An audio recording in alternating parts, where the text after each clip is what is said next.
Hi Di, thanks for joining us today to answer some of the commonly asked questions women have about menopause.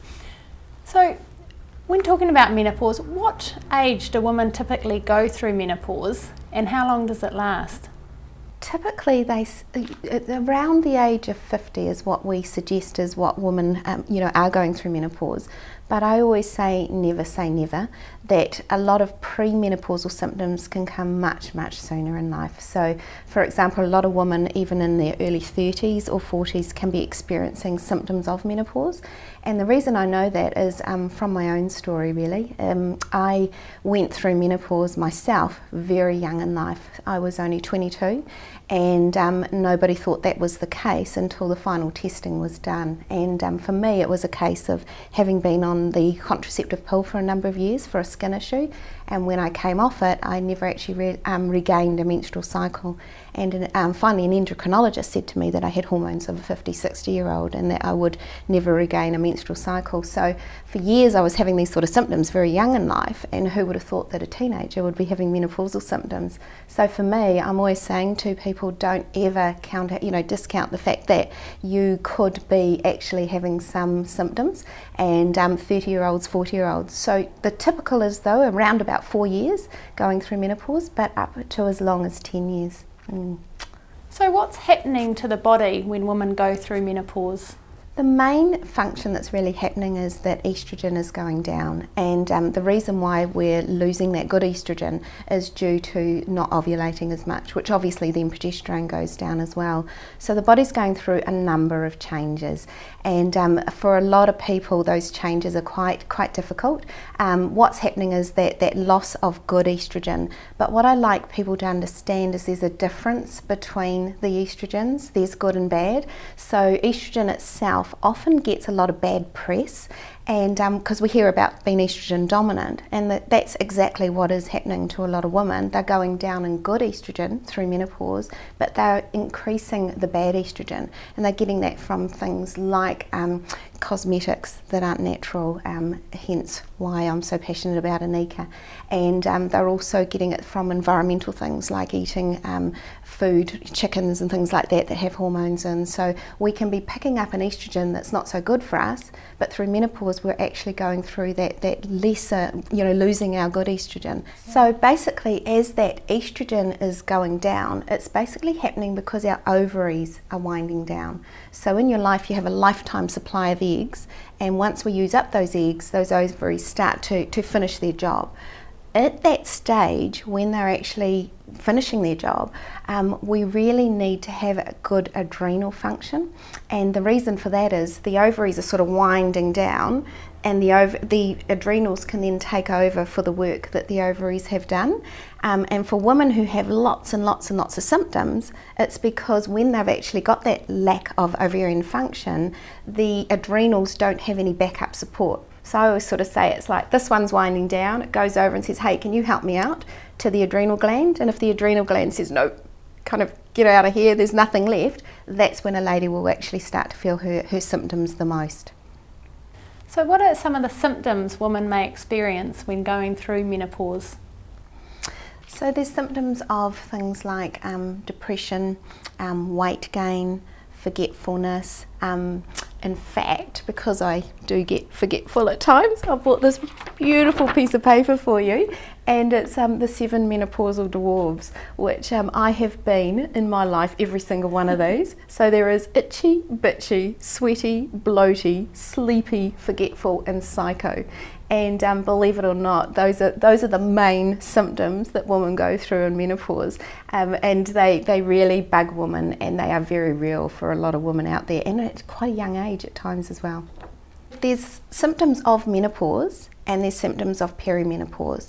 So the perimenopausal ones are often the younger lady that's coming in, and she can't really what's happening, she can't really explain, doesn't think it's menopause, but they are very real symptoms to her. So she may be getting a little bit moody, a little bit more PMS, a little bit more intense around her menstrual cycle, just all of those things that happen to a teenager tend to happen to a lady in her perimenopausal years again. So the moody, bitchy, snappy, all of that sort of stuff is starting to happen. Also, getting closer to menopause, irregular menses. So a cycle will go all over the place. It can just go ballistic, really.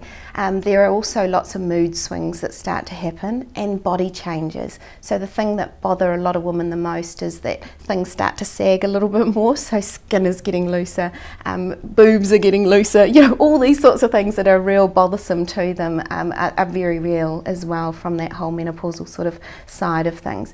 But I think what is probably the hardest to cope with is the emotional changes. A lot of women feel like they're just not that person, that vibrancy's not there, they can't understand those emotions that are changing in their body. So it can be a very, very, very difficult time, but it is something that it's a really good time as well. It's a time where women really experience some really good changes in their life as well as some of these really physical changes.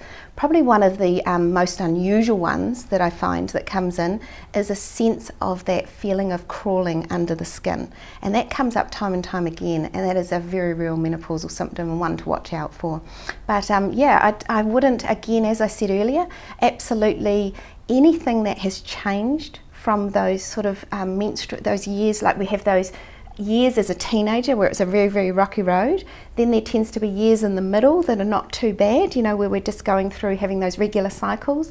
Then we tend to come back to those years again, a bit like a teenager, where those hormones are out of balance and it takes a little bit of time for things to settle down. So what steps can women take to help relieve these symptoms? One of the first things we can do is, before we get to menopause, is really start thinking about it in our 30s. And I think a lot of women are just rushing around so much in their early 30s that by the time they get into their 40s, their adrenals are getting exhausted and menopause is going to be quite a rocky road for them. So the sooner you start, the better. Don't wait for menopause. If you are already in the perimenopausal years or in menopausal years, obviously it's very similar to when, but start as soon as you can. And lifestyle is the biggest starting point for me, what I would recommend to anyone. Diet is hugely, hugely important. So we want to eat phytoestrogens, plenty of plant-rich foods. Eating as close to nature as possible is my rule of thumb. I usually say if it comes from nature, it was really created for us to eat. So I like a low HI diet. HI standing for human intervention. So the less amount of time humans have been involved, the better the food is. For menopausal women, they must eat little and often, and typically a little bit of protein throughout the day, whichever form of protein you choose. There are some great vegetarian options, and also I really like my menopausal woman to be looking at fish and lean chicken and things like that. That will help to control their sugar balances. And one of the first things that women experience with menopause is their hot flushing. And hot flushing, night sweats, those sorts of things are hideous. And if your blood sugars drop, that will create more of an actual, a flush. It can create a flush. Also, if you're having stimulants like caffeine, things like alcohol, those sorts of things, so they will also create more of a hot flush, those night sweats, those crawling in the skin, all of those kind of symptoms. And of course the weight gain is going to happen, and that's very common in these at this stage as well. So that lifestyle, that eating. Exercise, obviously that's really, really important. We can't go past that, but also variety and that ability to do some relaxing stuff. And one of the best things for women is yoga, I believe, or Tai Chi, meditation, those sorts of things. If we can get that into our lifestyle really early in life and implement that, I think that's probably one of the best things we can do for ourselves. Also, I really like my ladies that come to me to be supplementing, especially in these years. I do believe that most you will get from your food and most you will get from what you're actually doing in your everyday lifestyle, but you can't go past taking those real good basics. A really good multi is really, really important. A really good fats are really important, and also some sort of a supporter for the gut I really like, and things like magnesium are really important for a lot of women as well. And there are specific supplements for women's different sorts of symptoms. So there, and obviously, if you go into go into Hardy's and ask the staff, there will be particular different supplements for different sorts of conditions. But one of the things that happens the most is there's that estrogen dominance of the bad estrogen that's happening to women in these perimenopausal years. And I like all my ladies to know the difference between those estrogens. So there's the 2-hydroxy, 4-hydroxy and 16-hydroxy estrogens, which mean nothing to you. But the 2-hydroxy is a very good estrogen. That's what our body produces that keeps us young and vital, and hopefully we stay looking glamorous for years to come.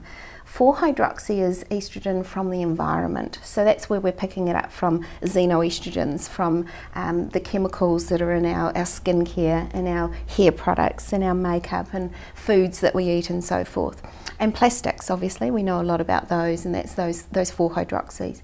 Then 16-hydroxy estrogens are the more carcinogenic ones that come from HRTs, oral contraceptives, and if your body is not detoxifying estrogen properly. So you can have a perfectly good 2-hydroxy estrogen, a good one that your body wants. If your liver's not working right and your body's not working right, then you may not, and your bowel and so forth, you may not be detoxifying that from your system. So then it will convert to a 16, and a 16-hydroxy is what is more dangerous to us, which is what can lead to breast cancers and things like that. Not all, but it can do that. So things like taking a DIM product are from cruciferous vegetables, which you can eat lots of broccoli and you can take these supplements. Actually take those 4 and 16 hydroxy estrogens and convert them over to a 2. In some cases they do a conversion depending on the supplement. In other cases they'll just draw it out of the body so that it's actually a lot safer for us.